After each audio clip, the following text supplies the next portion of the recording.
વરસાદ પડે અને જેમ પેલા મશરૂમ ખીલી જાય બીજાના ટોપ ઉગી જાય ને એમ આખા ગુજરાતમાં ને આખા ભારતમાં આઈવીએફ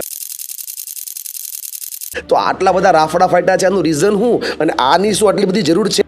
અત્યારે WHO નો લેટેસ્ટ ક્રાઇટેરિયા એવો છે કે જે પહેલા આઈવીએફનો જે ઇન્ફર્ટિલિટીનો જે યુગલોમાં પ્રેગ્નન્સી નહીં રહેવાની જે તકલીફ હતી એ ઓલમોસ્ટ 50% જેટલી વધી ગઈ. અચ્છા. ખાસ કરીને ઇન્ડિયા જેવા કલ્ચર કે જે વહેલા મેરેજ થવાનું કલ્ચર હતું એ ટોટલી શિફ્ટ થઈને લેટ મેરેજ કર્યા પછી લેટ પ્રેગ્નન્સી પ્લાનિંગ કરિયરના કારણે એમ્બિશનના કારણે લોકો લેટ પ્રેગ્નન્સી પ્લાન કરે અને એશિયન વુમનમાં એજના સાથે ફર્ટિલિટી એકદમથી ઘટે છે. અચ્છા. એટલે જે વુમન્સ પ્રેગ્નન્સી પ્લાનિંગ કરવાની જે એની ફિકન્ડિટી એટલે કે પ્રેગ્નન્સી રહેવાની જે શક્યતા 17 થી 25 વર્ષની જે વચ્ચે જે હોય છે એ 30 પછી ડ્રાસ્ટિકલી 50 થી 60% જેટલી ઘટી જાય છે.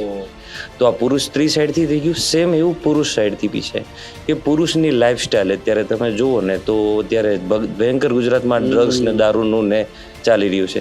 એની સાથે સાથે આ ટોબેકો બી એટલું જ ડેન્જર છે જે લોકોને બહુ ઇઝીલી અવેલેબલ છે અને એ એટલું ડેમેજ કરે છે સ્પર્મને.